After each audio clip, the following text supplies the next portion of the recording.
mouth's occupied the whole time because how's that social? Like, why does it always have to be food? And I think it's because it always involves instant pleasure. As soon as you eat something, it tastes good, you're happy pretty much, right? So, but think of it this way. Sometimes, I know I do, hopefully, not hopefully, but maybe you guys do too, have trouble with portion control, kind of just keep eating till you feel sick. So when you're eating and you're kind of having trouble with stop preserving yourself, one way I like to think of it is the taste of this going to get any better? No, it's probably just going to stay the same and I'm going to keep eating more. So if the taste isn't going to increase, what does increase? Your body mass, body fat index, all that stuff. So that's something I just need to keep in mind when I'm eating and I'm kind of like, can't stop, too much chocolate, just want more. So another thing is when you're kids and it's like, when you're in grade school and it's your birthday, what do you bring to school? Cupcakes. Cupcakes, cake, cookies, all that stuff. And we associate it with a form of celebration, eating all these goods and things that are bad for us. And that's why when girls break up with their boyfriends in college, they eat all the hot dogs at the store. Because it's the easiest way to bring pleasure to yourself when you're feeling crappy. Another parenting technique that I think is negative is teaching your kids to eat everything that's on their plate.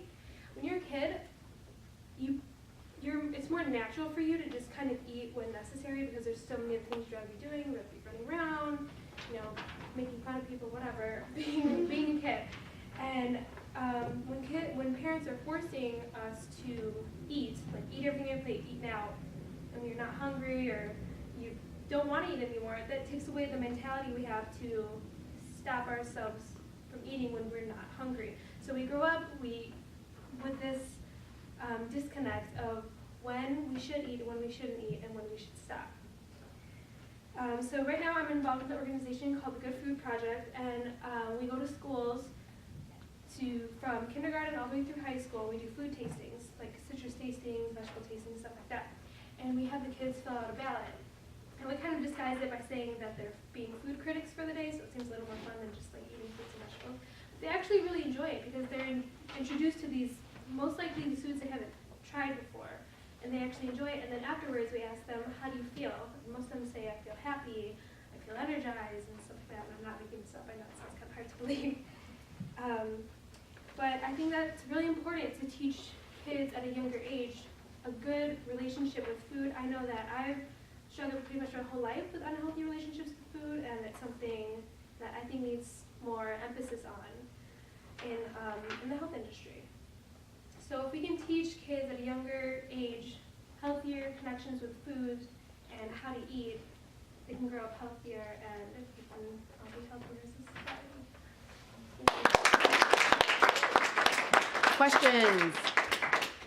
I know, again, it's kind of more statements on my dad, but like my parents were definitely like what you're saying about like forcing you to eat everything on your plate, and I like, definitely see that connect now because like I don't stop eating, but when I was younger, like I wasn't allowed to leave the table until everything was gone. Right. Same with me. It's kind of like a habit for me to eat all the food on my plate, even if I'm full. It kind of just it's in front of me. I feel like I need to eat it. It's not. Yeah. I know, like, my parents are kind of older, and I know I talked to them about this before, and how, like, the mentality was, like, put into their head by their parents, like, eat everything on your plate, but their, like, plates were literally, like, the size of our salad plates. Yeah. So, like, do you think that because of the plate size, because of the combination of the mentality that our parents were giving us because of their parents putting them, plus like the increased plate size, do you think that's like a cause of like obesity in America, or like unhealthy eating habits like you were discussing? Yeah, I could say it's definitely a contributing factor. Our portions have gotten bigger, like past few maybe decades, years, and I know they have cut down like supersized me at McDonald's and stuff like that, but it seems like we just always want more, so we expand our standards in a negative way. We have bigger sizes for smaller things, and then they keep growing, and then we don't really realize that the portion we actually need is probably like this big. instead of like this big. Right. Actually, fun fact about the supersize me thing, the supersized drink is now McDonald's large. Their old large is now their medium, and their old medium is now their small. And that happened about 6-7 years ago, Oh, after the really? movie came out. Yeah, after Super Size I Me. didn't know that. So they just changed the name.